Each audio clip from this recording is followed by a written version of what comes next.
Hello, it's Friday the 13th. It must be time for another legislative update from your North Carolina Medical Society. It's a full moon. Spooky. Yeah. Some craziness. Been crazy this week. Yes. Yes. So I'm sure you've all heard on the news that the veto of the budget was overridden this week. Mm-hmm. Lot of speculation about who did what. He said, when, where, why. Right. Well, what this all comes down to is the Speaker did exactly what he said he was going to do. When there was an opportunity for this to pass during a regularly called session, he was going to bring it to the floor. It's been on the calendar since July the 8th, I believe. Okay. Double check the blog. That's right. For the exact date, but That's I right. believe it's the 8th. And the Democrats didn't have enough people on the floor to block the passage of it. The Republicans also didn't have enough for a quorum.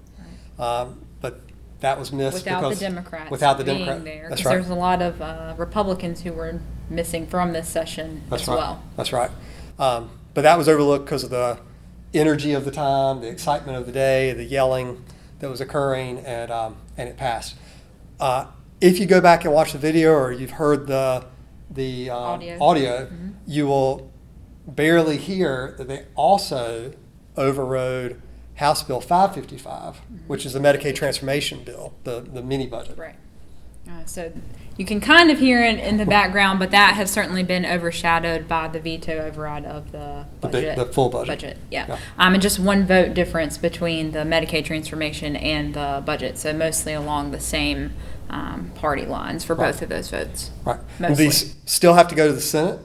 Both So of they're these. not done yet, so That's I right. think that's important to point out, because I think the news is kind of making it seem like It's it's over and that it's a victory, but we still have another chamber for the bill, the veto, to go through, which will not be something easy. That will also be a challenge. It Right. won't just breeze through, because if so, it would have happened Long time this ago. week. Yeah. But of course, we're also working on redistricting Right. right now, which could cause that vote to be delayed a little bit longer. You'll remember that neither chamber has supermajorities in them, so it requires Democrats. The majority required Democrats for every one of these overriding votes, because you have to have 3/5 Right. to get there. So that's what Sue Ann was referring to. That's still not quite. They're going to need 1, 2, maybe 3 Democrats to go over and vote to override the governor. That doesn't seem really plausible right now. Depending upon who's there Yes. within the Republican caucus as well, That's right. because someone could be absent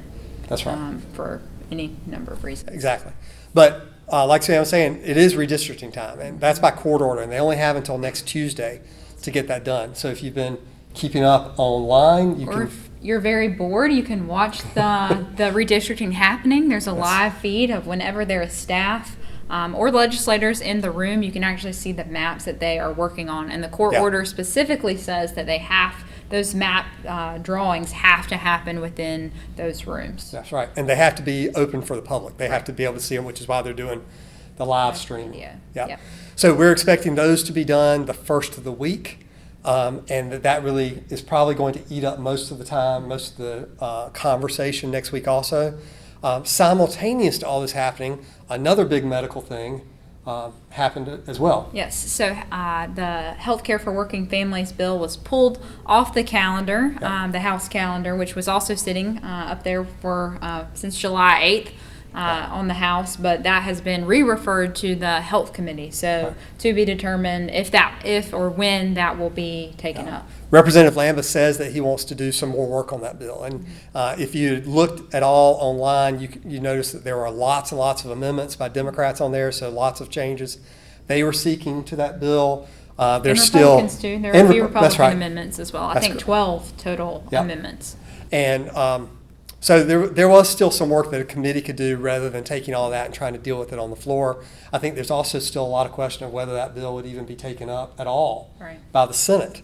So it's probably good to take it back to committee. Again, they're going to be consumed with redistricting at least through the first half of next week, maybe even later into next week. So if we see House Bill 655, the Healthcare for Working Families Act, move, it would probably be the latter part of the week. Yeah. Or the week after. Or the week after. If we're still here. Yeah. So a lot of crazy stuff. This has been 2 kind of surprising weeks back to back of what we're bringing to you. I know a lot of people were saying this was kind of unprecedented for their careers down here. But this is kind of where we are. We're in this kind of delicate place of parties being on extreme sides of things. Not a lot of people in any room wanting to find compromise for one another. On any issue. That's right. Not just healthcare. That's right.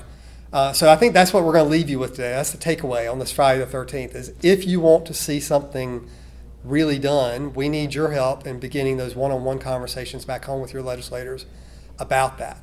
Because I think what they're hearing the most is from those extremes on both sides of the political affiliations.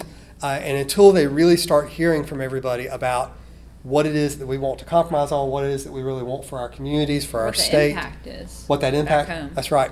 And being willing to have an open conversation about the solutions to achieve those problems and not thinking that you're coming with the solution.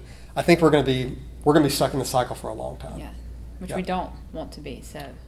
I think this is a difficult place for us. So, and this week has been an example for some more than others. So if you're asking yourself, what can you do? I think that is the best first step is meeting, like we tell you almost every week, meeting with your legislators back home and letting them know what you think and how this impacts you and your patients. That's right.